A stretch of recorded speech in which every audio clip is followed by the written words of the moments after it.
That's right, I spoke with a student here on Belmont's campus about a recent incident involving the coronavirus here in the building behind me.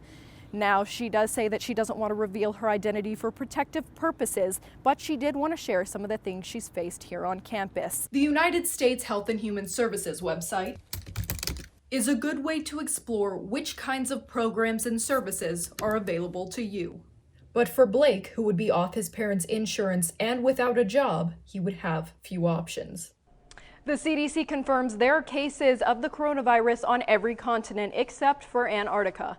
This map indicates which countries have been affected. In the United States, there are 60 confirmed cases. 42 of those were on board the Diamond Princess cruise ship. I spoke with a doctor from Tennessee who was on board and is now being quarantined in Tokyo. Disposable masks like this one should be replaced regularly, and any cloth mask should be washed after use. But one thing's for sure, you should never microwave your mask. That could start a fire. This is the situation most WKU students are dealing with right now. The university has asked due to COVID-19 that all students who can move out should do so. Now, for most of us, this means sitting at a desk in our apartment or a parent's house. But for others, the situation is far more devastating. Apps like Tinder introduce you to new people with just a swipe. But a quick FaceTime call or links to their other social media can help keep you safe. With stay-at-home orders in place, there's little to do outside the house other than take a walk. So Warren County residents are looking for someone to share that time, more specifically, a pet. The Student Life Foundation is already making progress on its first-year village project. As you can see, the demolition is almost finished after just 2 weeks. November 14th, 2015. It's the worst day of the Doolin family's lives. The day their 7-year-old girl, Gabriella Doolin, was killed at a high school football game, with her family not far away.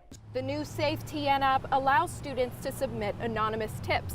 All the information goes directly to the Department of Safety and Homeland Security. They're then able to determine if there is a threat. That's right, Eric Poland and his family, despite the strike, thought they would be just fine. 8 days ago, Eric scheduled a dentist appointment for himself and took his daughter Gracie to physical therapy, just like usual.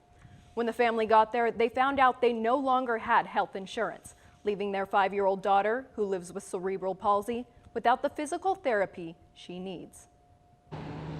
Days before the strike, GM employees knew what was coming.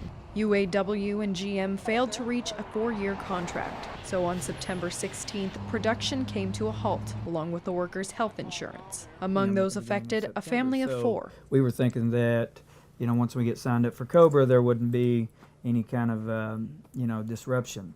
And so that was on Monday. It's now been a week since their daughter Gracie has had any physical therapy. The family's stuck in the transitional period between GM's insurance and COBRA's. She's prescribed twice a week, but the insurance doesn't allow that, so she was getting it once a week. The plants and the pants that Miss Susan.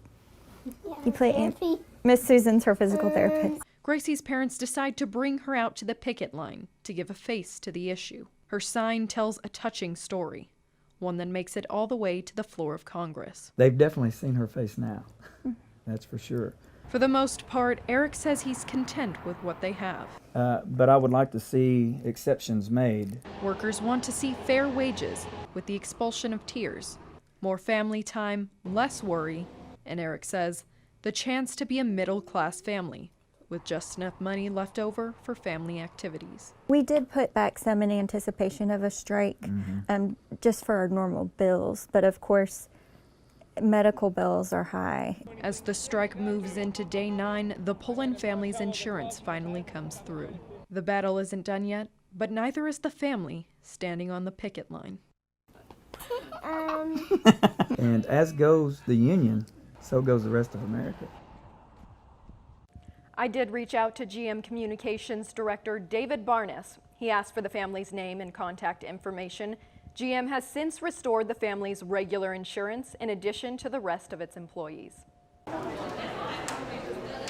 The pace of college is quick. The responsibilities can be overwhelming for anyone. And on top of all of that, student Hunter Smith is adjusting to a recent diagnosis, autism.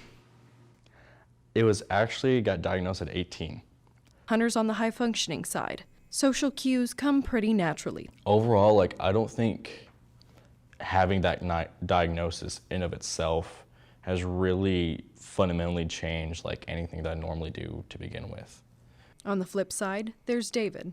He and Hunter are in the same autism assistance program, same college, but autism presents itself differently. Like for most people, being at a party is like, you know, walking is like rowing a boat across a pond.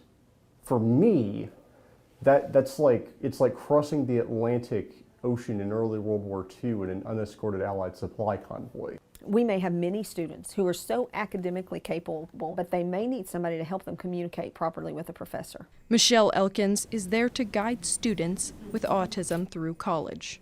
About 25% of students with a disability, specifically with autism, would be successful in college without support. 25%. That support can make all the difference. I am actually, as of right now, considering a career in the military. Especially for students with big dreams. I hope to go on either to law school or to an economics PhD program. For News Channel 12, I'm Ashton Jones.